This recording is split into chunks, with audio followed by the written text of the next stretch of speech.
wanted to do in the time that we spent together is share with you my journey through life and my journey through the history of Islam, in my identity as a woman within the faith, as my identity as an American, my identity as a citizen of this world. I want to take you first back thousands of years ago. I want to take you to the desert outside the city that we now know as Mecca. A young woman arrived in Mecca thousands of years ago. A man was with her, and she had along with her a little baby. This woman is a woman much forgotten in the history of religion, but to me, she's the symbolic mother of Islam. Her name was Hajar. Inside of Christianity and Judaism, she's known as Hagar. And the man was known in the Muslim world as Ibrahim, known in Christianity and Judaism as Abraham. And who was that little baby? That little baby was a child who was thirsty, he was hungry, and she was a woman who was simply a mother, trying to give her baby nourishment like any mother would do. She was left there in the desert as a test, they say, a test of her faith. And when she asked Abraham, "Why are you leaving me here? Is it God's wish?" He said yes. And she said, "Then I will accept this fate." And she surrendered to faith. She surrendered to destiny. She surrendered to her own future. She didn't fight. She didn't scream. She stood there alone in Mecca, strong and brave, and a little bit desperate, because her little baby, the name Ishmael, was thirsty and crying. And so a lot of history is mythology, a lot of it is reality. We don't know what is the truth. But in this woman's story, I believe, is a parable for all of us as men and women, about being able to live in this life with courage, being able to live with a sense of clarity, a sense of commitment, a sense of hope even. Because what Hajar did was she ran then between two hills called Safa and Marwa. And in her final lap, as her baby was kicking into the sand, water sprang from the earth. This water that they say has never run dry in the thousands of years since. It's that water that tribes came and drank.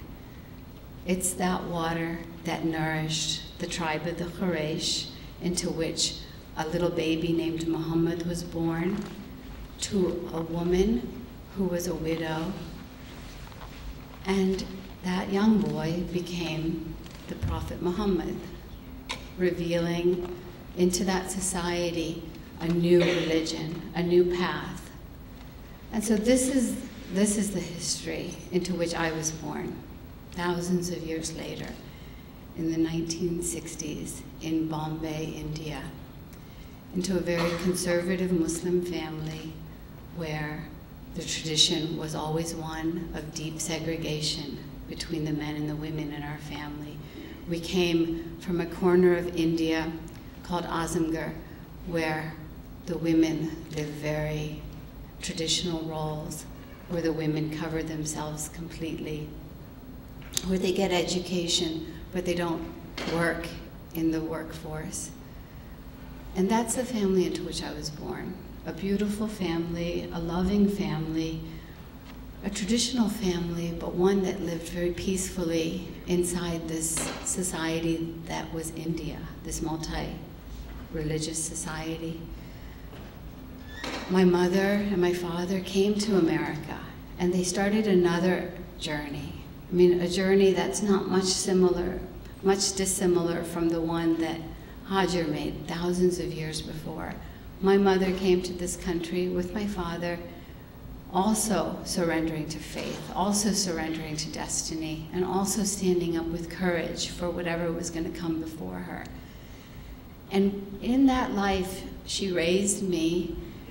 My father nurtured me to think, to use my mind, to seek education as far as it could possibly take me, to believe in myself, to accept my dreams, and to chase my dreams.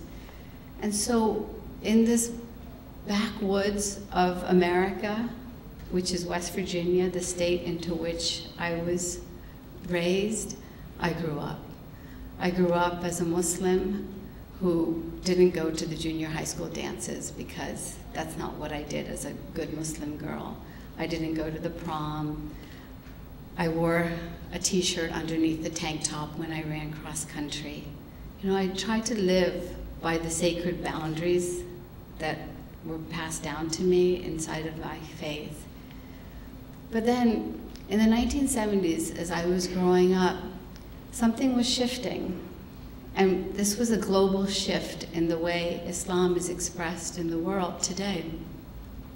The Saudis started receiving their oil money, and they started to pump out into the world their interpretation of Islam. And so in my little corner of West Virginia, we started hearing it. Those potluck dinner parties where we would all mix together as family members without deep segregation were no longer. When I was a little girl of 12, I wrote into my journal, we went to the Eid party celebrating the end of Ramadan. I was sent along with the other women and girls into the little room. It felt like a prison. And it did.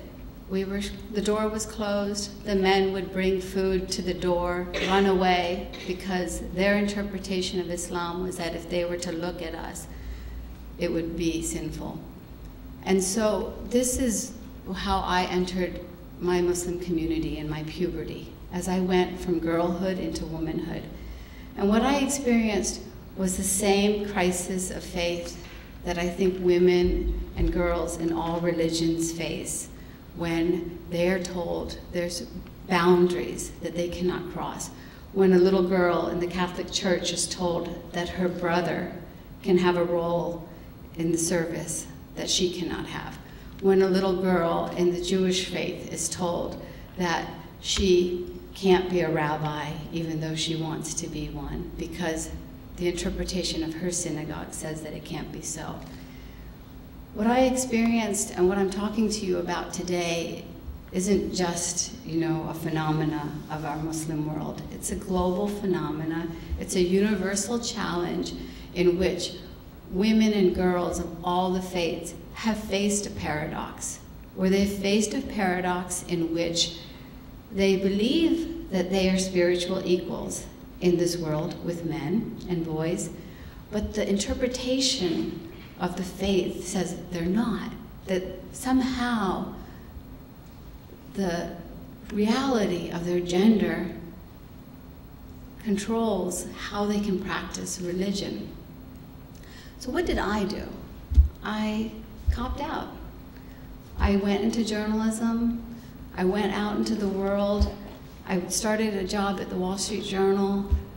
I interviewed CEOs and corporate titans, and I left the community. I didn't bother. I didn't join the Muslim Students Association on my campus because I didn't feel like there was room for me. I didn't bother going to the mosque because the one time I dared to go in Washington, D.C., I was told at the front door, "Sister, go over there," and I was sent to a trailer where I couldn't even hear the sermon. I thought to myself, if this is my condition to be a woman inside my community, I would rather see myself realize my potential outside the community. And so that's what I did. For my 20s and my 30s, I succeeded, as we can succeed, in work. I did all that I could possibly do. And then wanted to share with you is this truth that I think happens at some point in your life, if it hasn't already happened. There comes a moment when you have to make a choice. You have to make a choice about what direction you're going to go. My day came on January 23rd, 2002. And I believe that in everybody's life there's a January 23rd, 2002. There's a moment when you have to decide whether you're going to stand up for your convictions, whether you're going to do that which is difficult, unaccepted, unpopular inside the community, or whether you're going to follow your heart and do what you think you can do to make the world a better place.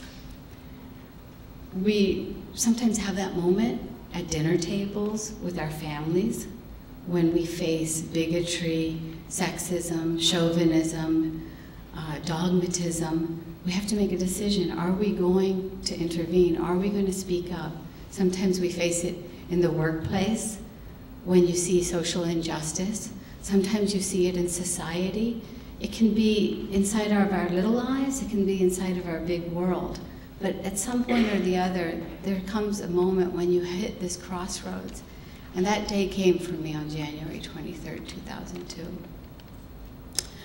I had gone to Pakistan after September 11th, thinking that I as a Muslim could somehow try to bridge this gap that seemed to exist between the West and the Muslim world.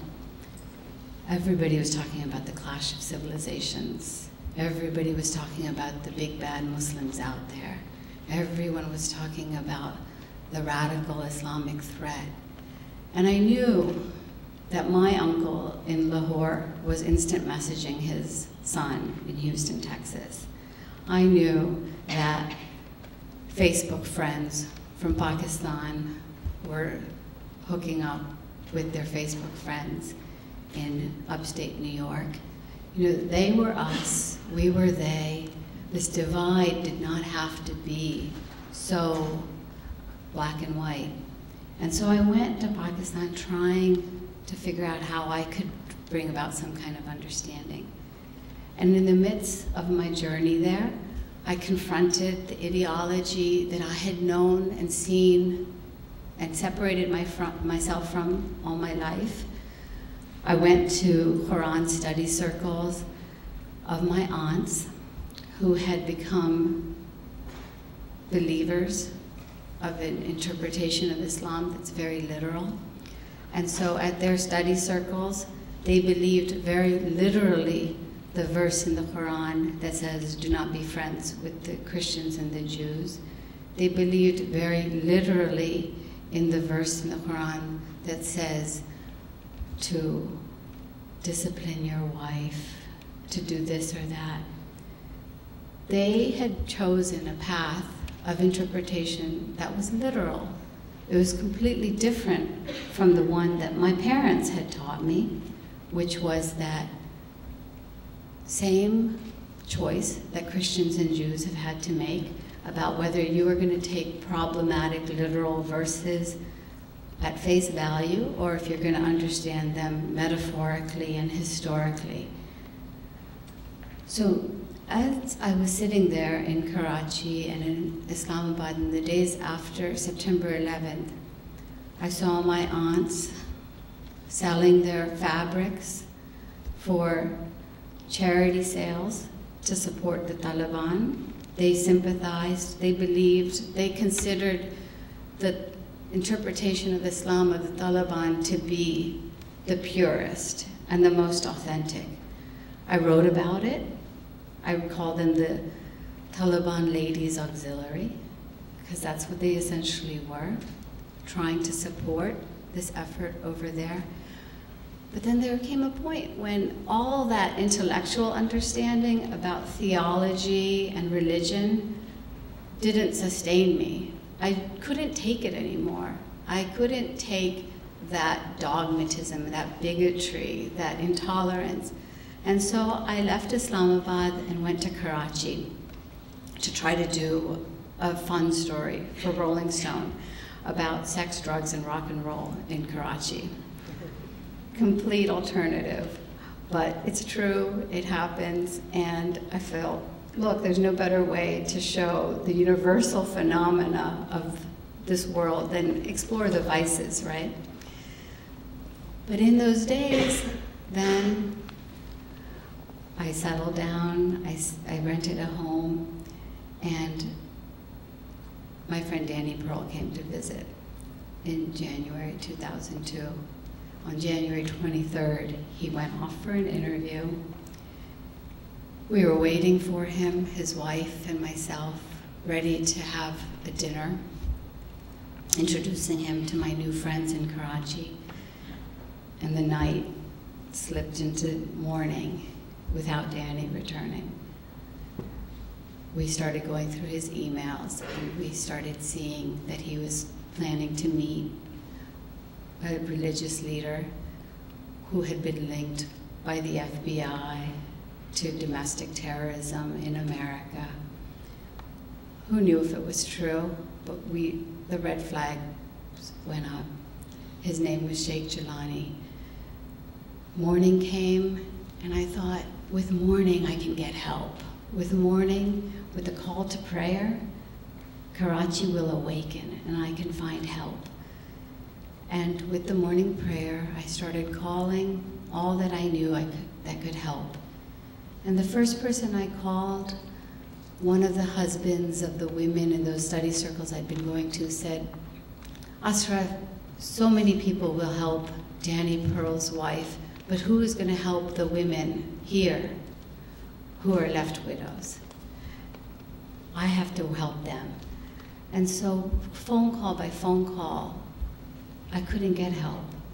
My relatives, they didn't want to get involved because it was too frightening. It was too much of a dragnet.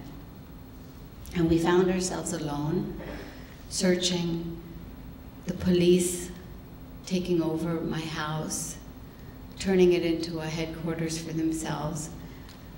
And in those days, that's when I saw the darkest expression of that which is put out there today in the name of this faith into which I was born, this faith from which Hajar's strength came.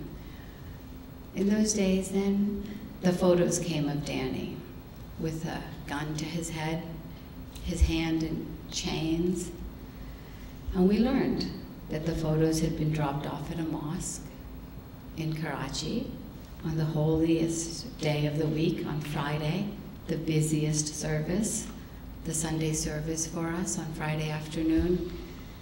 And it made my stomach just twist up, because this was not the Islam that my father had taught me. This was not the Islam that my mother had taught me. This was not the Islam that I cherished inside of my heart as a little girl, trying to always do my daily prayers, trying to do my daily fasts. I had had my gender issues with the religion, but I didn't think that it could come to this extreme. And then, as the days ensued, the proclamations came out that Danny would be killed because not only was he an American, but he was a Jew.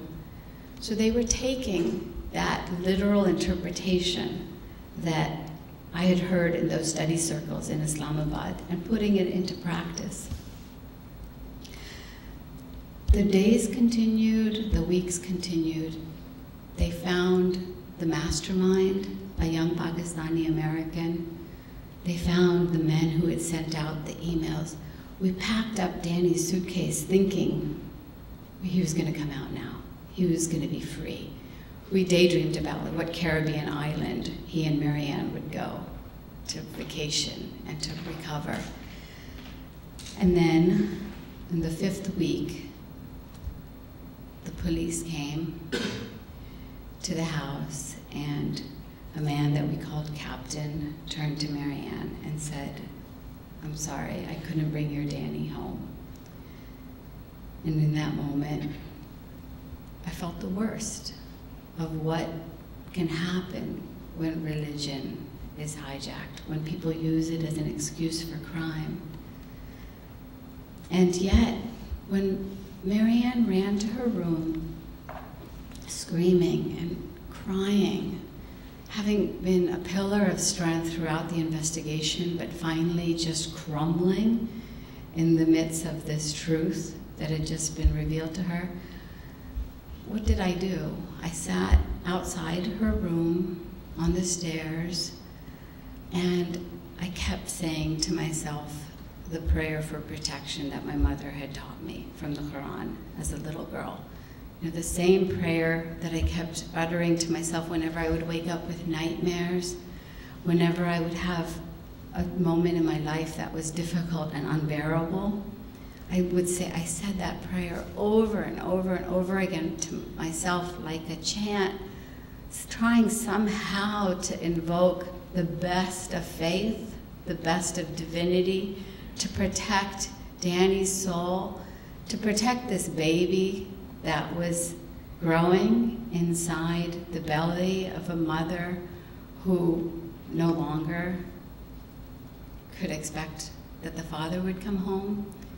She was going to be a single mother. She was going to be a single mother, just like Hajar, so many thousands of years ago, in a different faith and a different identity.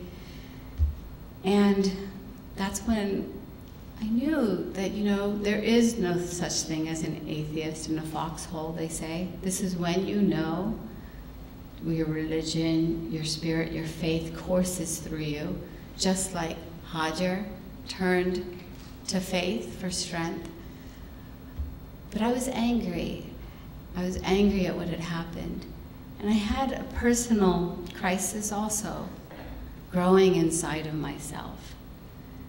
I had learned in the week before that I had a baby inside of myself, that I had conceived a child with the man that I had fallen in love with some months earlier there in Karachi, a man who said that we would be married and that we would be wed. But in those days of this dragnet to find Danny, he became frightened. And when I told him that I was pregnant, he said, I have to go, because it was too daunting. He wanted me to have an abortion. He wanted me to be the good girl and do the right thing. And when I called my parents with such fear to tell them what had happened, they gave me the one thing that has sustained me and that I believe religion is all about, that it is supposed to be about. They gave me love. They gave me unconditional love. One of the names of God in Islam is Wadud, right? This concept of being loving. And yet, so much of our faith in all of the religions forgets to be loving in the name of doctrine, in the name of ideology, in the name of literalism sometimes. I mean, it happens when people kill abortion doctors. It happens when people kill because they don't believe in the ways that another person is expressing religion. So in that moment in 2002, there was a crisis in which I had to decide life or death. And I had to decide whether I could choose life inside my faith. And so this journey that I've been on has not been one that has been something that I have been casual about. It's one that has pulsed deep inside of my womb. It has pulsed deep inside of me as a choice about what do we choose? Do we choose shame and criminality? Do we choose love and hope? Do we choose compassion or judgment? And in those months, I lived with judgment. I lived with shame. I came back to my home in West Virginia, to the embrace of my parents that had raised me, that had taught me prayer, that had taught me my faith. And they were free of judgment, but the power of the tradition, the power of the judgment, the power of ideology inside of our souls can be so suffocating, I know, because in those months of my pregnancy, I lived in darkness. I lived in the darkness that comes with shame and stigma. There's punishments in some parts of the Muslim world for that which I had done, having a baby without being married.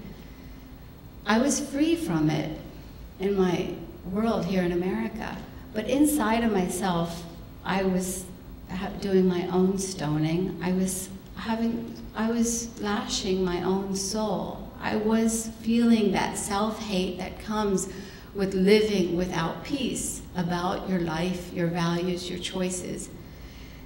And when I chose then to have my son, I didn't know whether I could live and raise him without this same shame over myself, but I knew that I wanted to do so because I knew that the consequence of my life was suffocating. And when I delivered, the doctors told me that my son's heart rate was dropping, that he was at risk, that I had to do whatever I could to try to raise his heart rate, to try to bring pulse back to him. And again, what did I do? I turned to that prayer for protection. I said, Allahu, Allahu, Allahu. I breathed the breath of God outside. I tried to breathe it inside because I wanted faith to sustain my child, to give me life, to give him life. The same spirit that drove this woman named Hajar thousands of years ago. And when my son was born, he was as perfect as babies are perfect. Smooth skin, glistening eyes. And I felt reborn. I felt like this baby gives me new life. He doesn't have, I thought the tears that had gone through my womb would have given him scars. I mean, this is the nightmare that happens when you live in that darkness. And he was so perfect, and I thought, my God, this is the closest that I am going to ever get to touching the divine. Do I need to live my life in shame? Do I need to live with darkness? And it was at that moment that I knew that I could not, and that I would do whatever I could to try to free myself, our community, our world from an interpretation that would even have driven me to make a choice that was different. I went on the pilgrimage to Mecca with my little baby. I walked in the footsteps of Hajar. And it's not sand there anymore. It's marble floors, glistening minarets, a Kentucky Fried Chicken, a 5-star hotel. It's a Disney World of sorts. But what pulses in that place? The history of Islam. The history, that was a history of Hajar, of a woman named Khadija, who believed in a man named Muhammad, proposed marriage to him, trusted him, became his first convert, a girl named Fatima who protected her father Muhammad, a girl named Aisha who repeated and transmitted the traditions of the Prophet. I mean, that is the history of Islam. It isn't just one in which, you know, a woman has to have a chaperone if she goes to Saudi Arabia. A woman cannot drive. A woman must look like this. A woman must look like that. A woman can only sit here. She can only sit there. She can wear nail polish. She can't wear nail polish. She can tweeze her eyebrows. She can't tweeze her eyebrows. It was so much deeper. It was so much richer and so much more nourishing. And we'd forgotten that in the 21st century. We had lost it in this obsession with rituals, this obsession with dogma, this obsession that had forced us to lose a sense about the heart and soul of Islam. And how had that happened? it had happened through the history of our religion as critical thinking, as education, as insight, wisdom, love, and compassion became subordinate to ritual, dogma, interpretation. And what we had inherited in the 21st century then was a code and a set of rules that we would rather die for than live to protect a beauty. And in Mecca then, I was born a feminist.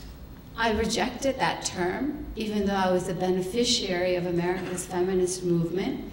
But there, I became a feminist because I realized that at the birth of Islam, we were a feminist religion. We improved the condition of women. We improved the social status for people who were minorities. It was a faith that was not egalitarian and equal in all measurements. Yes, there was a different sense of inheritance for women and men. There was a different sense of land ownership, but for that time it was progress. And what I realized was if we had only continued that spirit of progress, where could we be today? We wouldn't have to be living in this darkness. But what had happened? What had happened? In the first 100, 200 years of Islam, we had schools of jurisprudence, some of them led by women, hundreds of them, called madhabs. We had a rich tradition of rationalist thinking, led by a people called Mutazilites. But then what happened?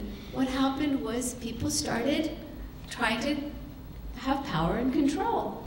So these hundreds of schools became 4 surviving schools in the Sunni tradition. And we then had, into the 19th and 20th centuries, a revivalist movement that really meant a literal interpretation of Islam. Sayyid Qutb writing milestones from Egypt, calling for us to return to a strict interpretation of Islam as a response to colonialism, and so many others who basically had led us down this path where the Islam that we see in the 21st century that is so daunting and so ugly and so intolerant of others is a political Islam. It's an Islam that is set up to basically counter this force that it sees as a threat from the West. And what has been lost in all of that? The heart and soul of our faith. The heart and soul of the faith. So that I, a modern day American Muslim woman, would feel shame at giving birth to this baby.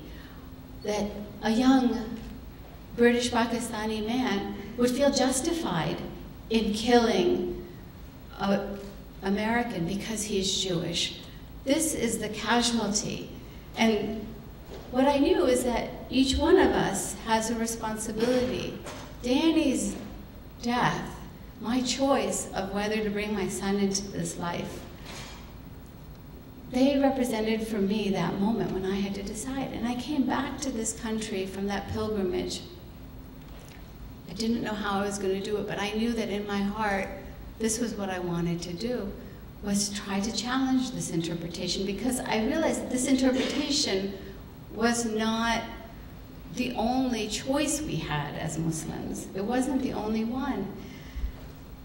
So in Morgantown, our mosque, a new mosque opened. I had my baby. I had the same hijab that I had worn in Saudi Arabia. I had walked freely in the masjid in Mecca. I had prayed next to my father. And I thought to myself, let me find community with my baby. I didn't go there with a notebook. I didn't go there with a pen. I literally went there simply with my child on my hip.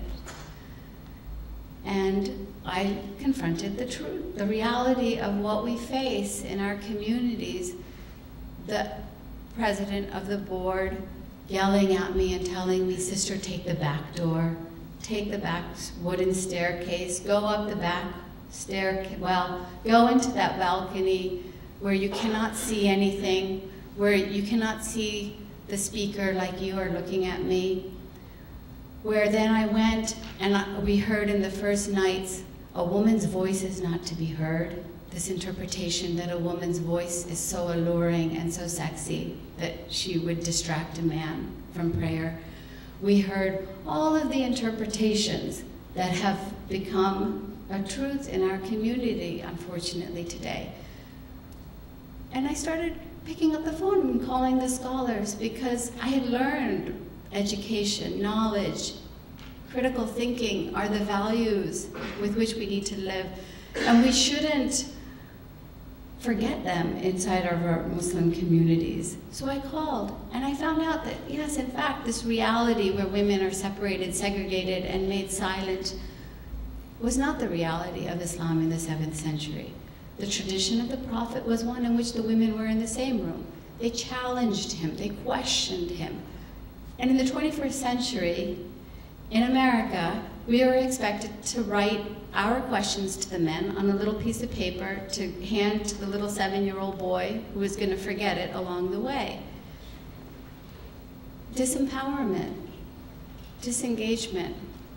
It matters. It matters because when you shut off the women, when you shut out the mothers, the sisters, the daughters, you shut them out from knowledge. And no one gender can have a monopoly on knowledge. Look at our campus here. Look at the idea of education in all of history. It has to be gender neutral. And it doesn't mean that a man teaches the woman. A woman should have direct access. And in those days then, I knew that either I had to act or just surrender.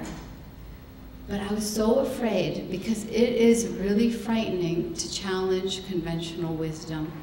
It is very frightening to go against the community. But who did I have as support? My parents. And on the 10th day of Ramadan, in that month of 2003, I went with my family, my mother, my father, my little baby, my niece and nephew, through the front door and into the main hall. And the response was violent. The men surrounded us, told us to leave. There was no conversation, there was no discussion, but we didn't leave. And what came out of that to me is not only an important movement, but personal empowerment. And for me, it has to start inside of ourselves. I had to overcome my own fears. In those years since, I've been attacked, I've been threatened, I've been assailed, called every name in the book by pious Muslims, right? A whore, a slut, every name that you could possibly call. And yet I know that this is what happens whenever you challenge power and control. This isn't something unique to our community. The abolitionists faced it in American history. The suffragettes faced it in American history. Everyone faces it. That's how then we're able to change the world. And I'm so honored to be able to share with you my effort at trying to do that. It's a humble effort. I do not ever pretend that it's been perfect or that it hasn't been without mistake, but I wanted to just share with you that which inspired me, that which inspires me now, and just leave you all with this hope that when we harness that power inside of ourselves, we can give these great intentions voice, and we can actually take action then, so that our world is a better place. Thank you so much, and I love to hear what you think.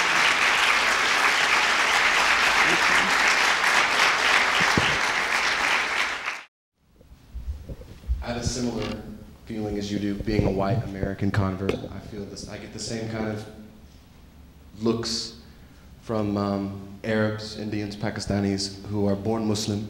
Right. But that's the culture. That has nothing to do with Islam. That's the culture that is practiced in addition to Islam. A war against the cultural practice that has nothing to do with the faith is different than trying to change the rules of the faith itself. So to say, I will be a feminist, take off of my hijab, and change the rules of Islam myself, rather than attacking the cultural practices that cause these stigmas, seems kind of pointless. Because if you want to change the religion, then you need to make a new religion. If you want to change the culture, then attack the culture, but practice your faith as it was meant to be practiced, not in the way that you feel like it. You know, cut and paste Christianity, cut and paste Islam. Where is the difference in what you're doing, where you're saying, the culture is bad, the culture is bad, the culture is bad, so I'm not going to follow these religious requirements because I disagree with what a culture does? Thank you. What he's saying is something very classic inside of our community as a response to ideas of change. It's one that I've heard a lot. It's one that is used oftentimes to basically stop, I think, any kind of critical analysis about the traditions that have become religion. There were a couple things that were said, which is, you know, you need to practice the faith as it was meant to be practiced, and you need to practice the faith as it was divinely ordained. This is something that's commonly said. But clearly, you know from what I've been talking about that there is no one interpretation. And this idea that the religion is pure is in itself an ideological idea. I mean, it is an idea that is used oftentimes to dispel dissent, to stop critical analysis, and to stop challenges, because it's a very purist idea that these are the rules, live by them or leave. And I think we know that we've seen that in every community. We've seen that in every culture. I reject it because I personally think that it does not address the truth, which is that which we see out there practiced is the religion. You cannot separate the people and how they practice the faith from the religion. But in this movement of political Islam that's called, you know, by all sorts of names, from Salafi Islam to Wahhabi Islam, there's an idea that there's a very clear set of rules, and if you don't live by them, leave. And I simply don't accept that analysis. People in Afghanistan, in certain villages, people all throughout the Muslim world, they will say, Islam says that a woman cannot be educated, that a girl cannot go to school, that a girl cannot go in public. So this goes back to this question, well, whose Islam is right? Is it their Islam because they say it's right and this is the way of the religion and this is the path of the righteous people? Or do we push back and say, no, our interpretation of Islam is that a girl can get educated, girls were educated, and girls should be educated. And the issue of girls' education is exactly on that same continuum. It's on the continuum that characterizes ideology, and it becomes our greatest loss. It becomes the one thing that really ensures that we as a culture and as a civilization will never advance. It is the one thing that is devastating us, because the truth is, we can say that's not Islam, that's culture. We can say genital mutilation is not Islam, that's culture. We can say wife beatings are not Islam, that's culture. We can say women sitting in segregated places is not Islam, that's culture. But at the end of the day, it's practiced in the name of Islam by people who call themselves Muslim, who impose big words like Sharia and fiqh and jurisprudence to say that they have the right path. And so what I say is that we have to say no. No, this is not Islam as we want it to be practiced. And the bottom line is, it's a fight inside of our communities then. It's a fight inside of SWAT.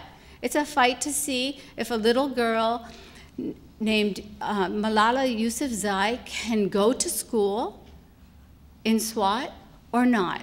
Or does she have to be afraid? And so to me, this is exactly then the bottom line of where the battle rests with the future of our community through this process of education. Thank you.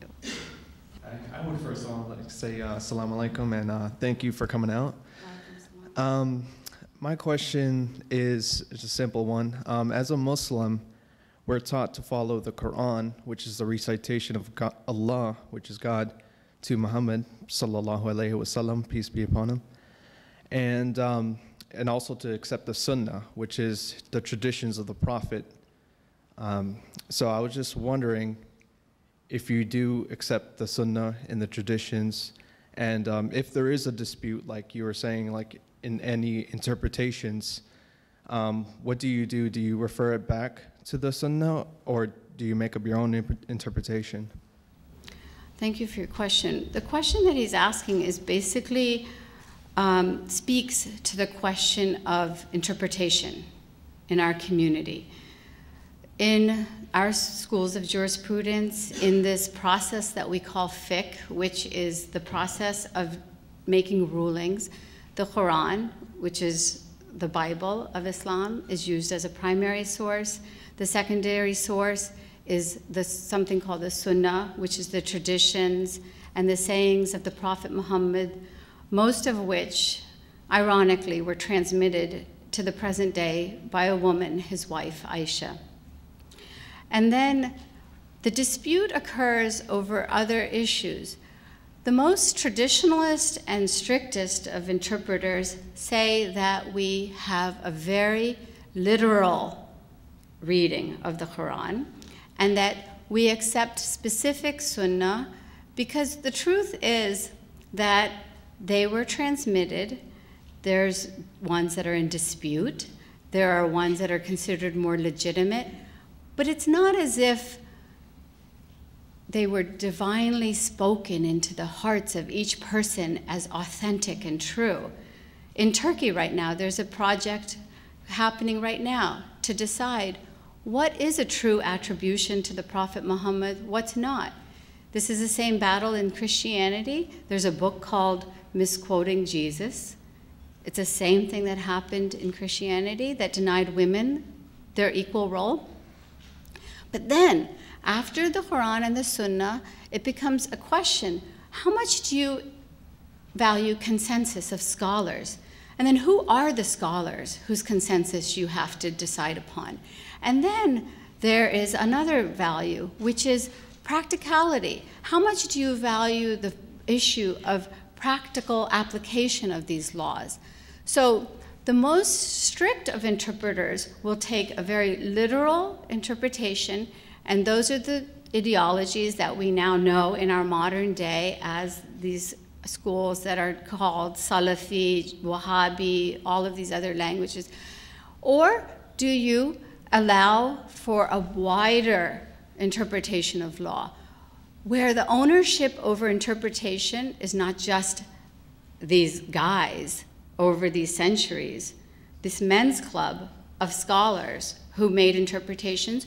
Or do you allow for somebody like Dr. Asma Barlis, who is in Ithaca, New York, writing a book about reinterpreting the Quran from a woman's perspective? Do you include Dr. Amina Wadud, an African-American Muslim woman scholar here in America, who has also written a book about reinterpreting the Quran? So while the question is presented very black and white, it's done so in a way that makes you have to choose between that way or not being Muslim. And to me, that is so simplistic and so typical of the politics of trying to marginalize outliers. It's so typical of the politics of people who want to say, we're legitimate and you're not. And I don't accept that assumption, because if I did, I wouldn't have the strength to stand up and talk to you. And that is the same politics that shuts Muslims up in our own community. It shuts them up because we're told, you don't speak Arabic well enough, you don't recite the Sunnah well enough, you don't recite the Quran well enough. Well, I say to them, I say, what about common sense? Common sense is allowed to be a value. Khalid Abu al-Fadl, a scholar of Islam at UCLA, argues for common sense. Is he illegitimate because he values that? This is the war. This is the war of ideas. It's the same battle that's covering every other issue in the world, only for us right now it's really significant. So I hope that helps sort of dissect that question and also the reality for us.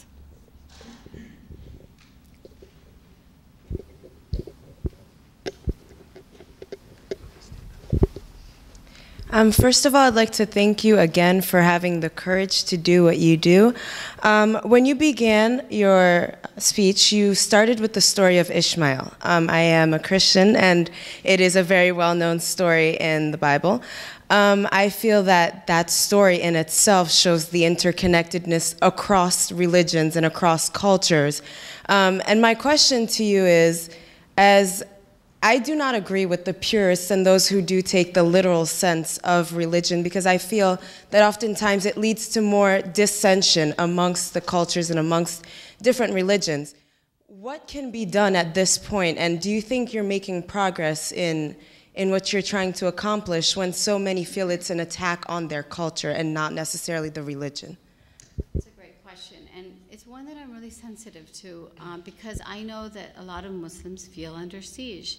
You know, rightly so. Civil liberties abuses have been rampant since September 11th. There is a demonization of Islam. In everything that I say, in everything that I speak, and in everything that I believe, I don't subscribe to that demonization. I don't subscribe to this idea of the big bad Muslim. I just know that we have to make choices. And to me, on your point, I think that I don't have, I believe that we are making progress. I believe that there are so many young Muslims, elderly Muslims who have felt so disenfranchised that they feel kinship. I know because all of a sudden when I finally decided to accept Facebook friends, dared to go there, I've heard from just amazing people from Bangladesh to Indonesia to Seattle, Washington, who are struggling in their communities, so isolated because there's this politics of marginalization and illegitimacy, and they feel so alone. And so for that reason, I feel like we are making great progress. We're making progress institutionally too, where there are now services actually being practiced in America, where women are leading service and where men and women are praying like they pray in Mecca, wherever they want, where even homosexuality is accepted, one of the most controversial issues in Christianity even. But to those who feel threatened and isolated and fearful, I do feel for them, I do. And I just wish that they would know that this isn't meant to, this isn't another means of oppression. This is just a means of trying to get some kind of dignity, quite honestly, to all Muslims, so that some do not have to feel illegitimate while others can feel that veil of piety. Thank you for your question. There's a question down here. I'll make this very short. It was an honor to be here today, and I came from a long way, but what I want to ask you, because I am a Christian myself, have you ever studied the Christian faith or, met up with Christian people, became friends with them throughout your journey, throughout the different situations in your life in those dark times when you called up, people for prayer? Was it specifically just people, of the Islam culture, or also the Christian culture? Because it sounds like you give respect to those who have their faith and belief. And, that's just what I wanted to know. And, how do you connect it to today, in this time, with everything that you have been through? How can you encourage us as Islam and Christian people to come together and just, have that faith and believe in the Creator, and to be able to just live, together in peace? There's this great poem that Moshe Chaf, a Syrian-American literature professor at University of Arkansas, wrote, and it goes back to the story of Hajar.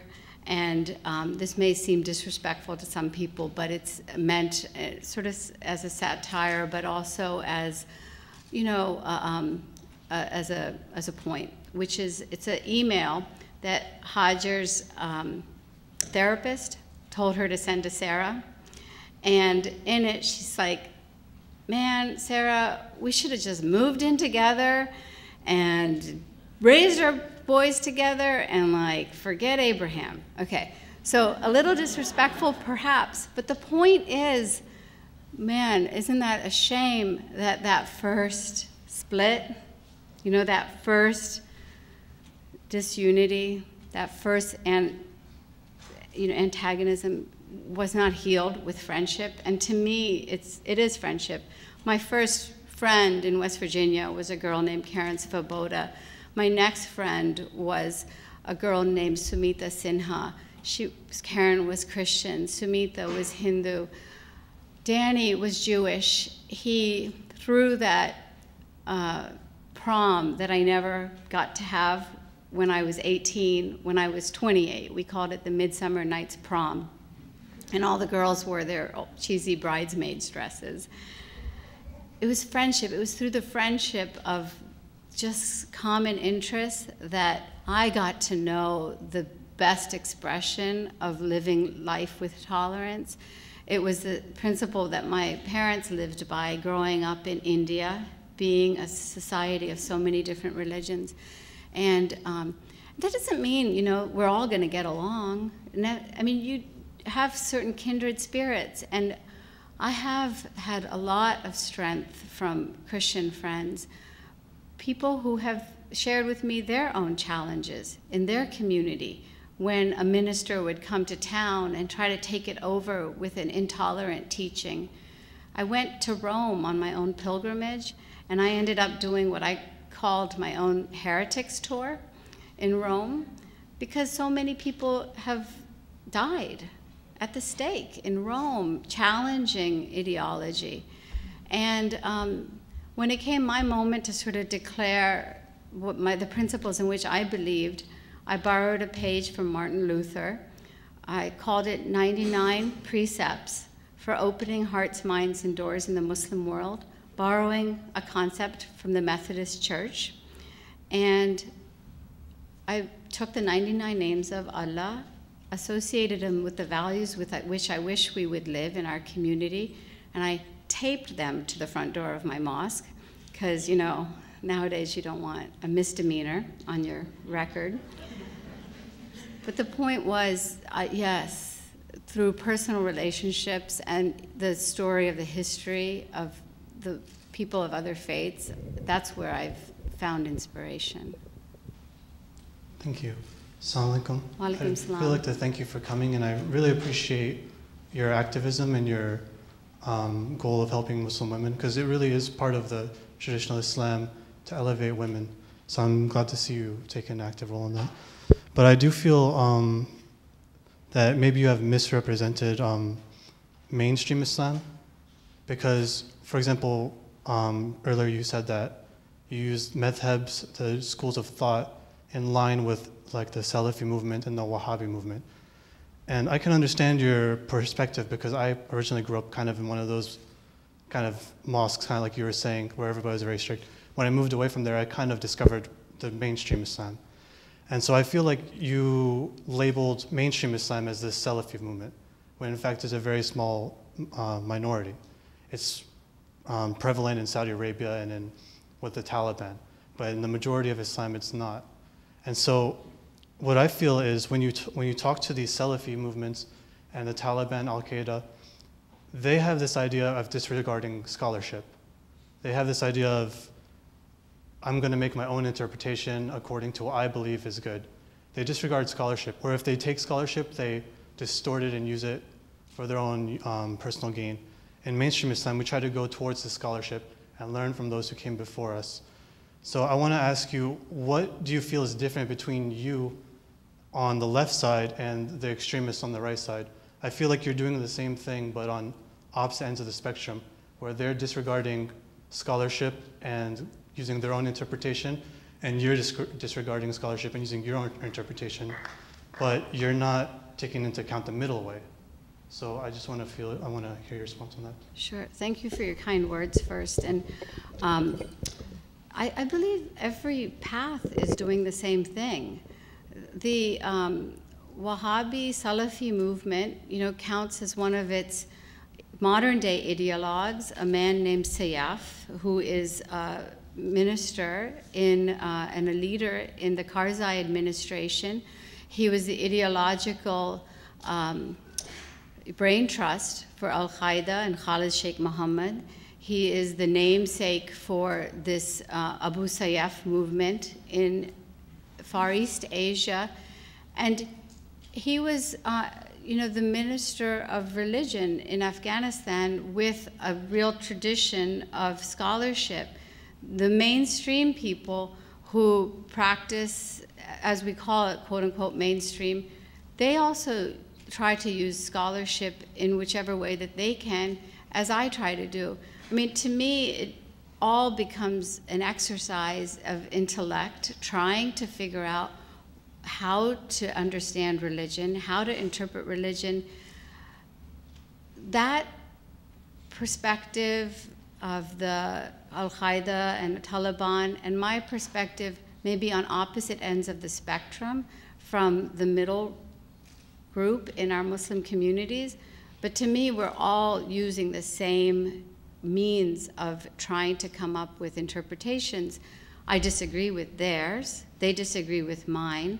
Mainstream people may disagree with the conclusions that I come to, but I really just think that everybody's on a parallel path. And the reason why I give so much value to the role of the Salafi and Wahhabi movements in our communities is I know inside the community that they are a very intimidating force.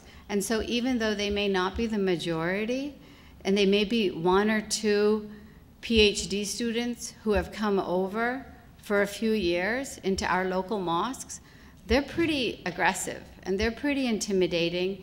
And I know that American Muslim leaders cower oftentimes because they feel like they're illegitimate in the face of those interpretations. And I just believe that if we don't acknowledge that power that they have in our modern day communities, we're going to continue to surrender communities to them because they are empires right now, from the internet to the publishing industry, and they have marketing genius behind them in a way that unfortunately more moderate and progressive interpretations of Islam can't even face right now. And so this is why I'm sorry to leave you with this feeling that I'm being unfair, but I think that it's a fair assessment of the threat that we have inside of our own communities. I actually have two questions, and then I want to just tell you where they're coming from.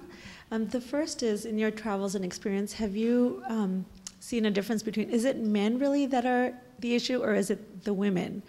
Or the younger, like the 15 to 20-year-olds, because they're usually more ideological. And also, I find that education just isn't enough, because once we leave higher education, we're still going back to our homes. and then, raising our families a particular way that has nothing to do with education.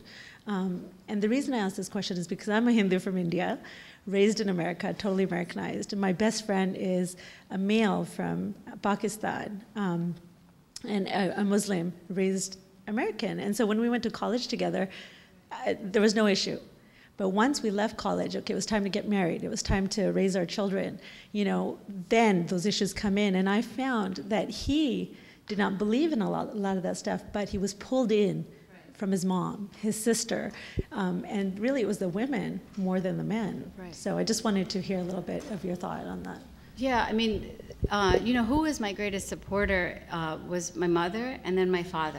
I mean, this is definitely not a gender divide when it comes to bringing about the kind of reform that I'm talking about.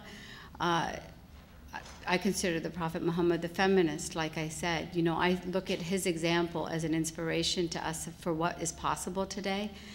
And yes, women have been some of the fiercest and even ugliest of opponents to this kind of change.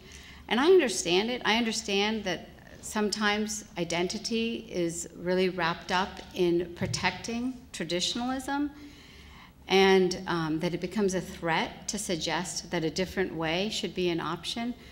But yes, in my travels, I call a lot of these women, especially elderly aunties, the enforcers, because they're the ones who come and tap you on the shoulder and say, your sleeve is too short, you're wearing the nail polish today, your contour of your butt is showing when you bend over in prayer. I mean, they're the ones who are wagging their finger at you and making you feel illegitimate. It's not always the men. And what you explained, in terms of the experience of your one friend, to me is exactly the dilemma that we all are facing right now, where we may have inner beliefs in which he was able to befriend you as a Hindu, but the society, the values of the right interpretation of the religion say that you cannot marry somebody who's Hindu, you cannot marry somebody who's outside of this little grouping of Islam that we prescribe for you. And honestly, this is one of the places that I feel the most sadness, because I feel that when it comes to issues of love and marriage, then, when religion is used as a way to control our choices and we allow it to happen, we lose the most. We end up sacrificing the most important thing inside of ourselves, which is our heart. And so this year, what I've been writing about and speaking about is a challenge, for example, to this traditional ban on Muslim women marrying outside the faith. It's been an interpretation, just like in Christianity and Judaism, that women have faced. And like challenging the idea that women must sit in the back shadows of mosques, I say that women and men should have the right to make whatever choice they wish in love. You can recite verses from the Quran that you interpret to say that a woman is forbidden from marrying this kind of person. You can recite verses that have been interpreted to say that a man cannot marry anybody but a Christian and a Jew. But again, it's interpretation. It's become prevailing interpretation. It's become mainstream interpretation, but that doesn't mean it's the only interpretation. And the response from people to this idea that a woman especially can control who she wants to marry is really ugly. I mean, this is where some of the most offensive responses have been, because when you start talking about a woman being able to make a choice over who she's going to spend the rest of her life with, you're really messing with issues of serious control over the intimacy of the people in our community. My question is, for some of the audience might be very simple and silly, but maybe for some, maybe very, I don't know, can be a deep question, but it's slightly different than the topic that we're discussing, maybe related. I don't know. It depends on how you take it. You said you probably were born in 1960s, right? Or 70s? Yeah, I'm not trying to ask, how old are you, but I'm just saying, right. See, all I'm trying to figure it out, was that? 44. Okay. All I'm trying to figure it out that, and I'm sure you got a lot of appreciation for the book that you have written and the topics that you discuss. Do you feel that you would have gotten the same appreciation? And when I say appreciation, I'm talking about the mass media, the channels. I don't need to name the channels. Do you think you would have gotten the same appreciation if you had written the book, say, from 1979 all the way to 1988? Or you probably are getting more appreciation since you have written this book after 2001. And if your answer is yes, then why is it so? And if your answer is no, then why do you think your answer is no? That's what I'm just trying to figure it out. Yeah, don't worry. I mean, you don't have to apologize for the question. Right. I mean, I've heard it a lot, which is this idea that the only reason you're able to speak and write a book and all of this is because people want to bash Islam. That they want to hear this kind of criticism and that there is this antagonism to the faith. But I'm a journalist, so I understand media attention. I understand how strategic communication works, just like the government of Saudi Arabia does, because since the 1970s, they have had the most powerful strategic communication strategy in our modern-day Muslim world in terms of trying to influence thinking and communities, from publications to the building of empires of mosques.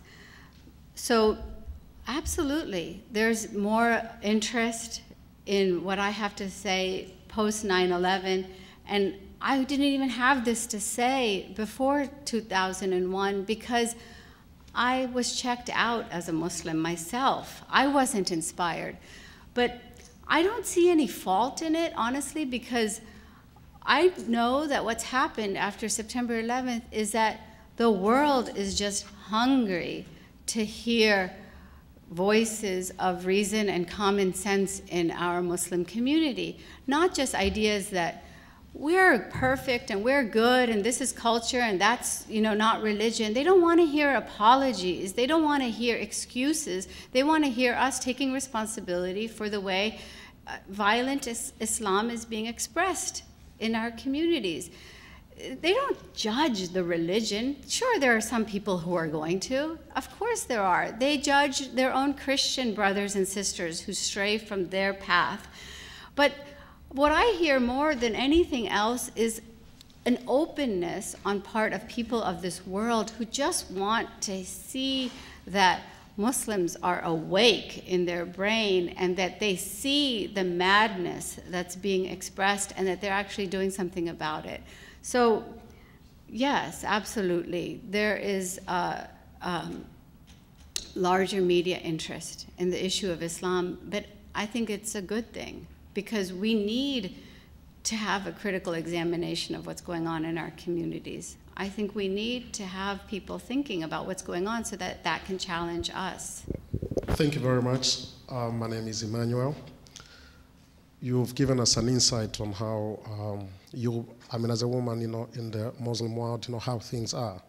But as outsiders, it's confusing for me because I see different voices from the Muslim world already. So what approach can I take to understand, the faith even more? Because when I look at the Muslim culture, for me it's one, but it seems as though that they are not speaking, with one voice or with one consensus, despite, the different sects, of it. But I feel like, there's lack of that cohesiveness, in a message. As a result, I'm questioning myself. For me to understand the Muslim faith, do I follow and read about, the culture or the interpretation, of the Quran, or are they still stuck up, as the, examples, you've given in maintaining, older tradition when even other religion, in comparison to Christianity, they've also evolved, as time, has moved on. But I feel like, with the Muslim faith, it's still stuck in the probably, early 1900s, or so. Because I visited, several Muslim countries, but I feel like I can't find, a consensus. I've been to Saudi Arabia, Indonesia, and all those places, but I still can't find one consensus, of a voice which I can say, okay, this is where, the faith is coming from. Right. Well, I appreciate your frustration, and I thank you for seeking understanding. What I would just suggest is, drop the assumption that you need to find consensus. There's a concept in our Muslim community of the Ummah. It's a word that means the community. And I firmly believe that we cannot seek or try to find an Ummah with a capital U. There are some people who are going to try to create it for their own intentions. There are some people who are going to argue that it should exist. But think of the community with a small letter. Think of it in terms of diversity, and that there is no one monolithic interpretation that defines all Muslims. What you've heard today, all of you, and I want to thank all of those folks from within my Muslim community who've spoken, is this diversity of thinking. It is this continuum, and to me, that's the greatest victory. If we can have all of our voices speak peacefully, if we can coexist. And I just invite all of you to know that there is no one image of what a Muslim looks like. I am standing in one place, trying to have one interpretation prevail. There are others who are in another place, and that's the diversity of our community. It's no different than any other community. Fire departments, volunteer fire departments have the same conflicts. A corporation has the same conflicts. Families do too. This is exactly like that. This is a family in which there are people with a lot of different views. And what you all have done today, what you've allowed with this meeting, with this conversation, is, to me, a victory inside of our Muslim community and inside of our world. And I really want to thank the university for making this opportunity happen. I want to thank all of you for joining, for listening to me, for allowing me to hear you. Because even though we may not agree on all points, even though there may be differences in how we experience things, this diversity is, to me, the greatest victory. And it is an answer to all of those who want to dominate and make all of us look the same, because we don't, and that's the beauty of life, I think. So thank you so much. Thank you for allowing me to be here.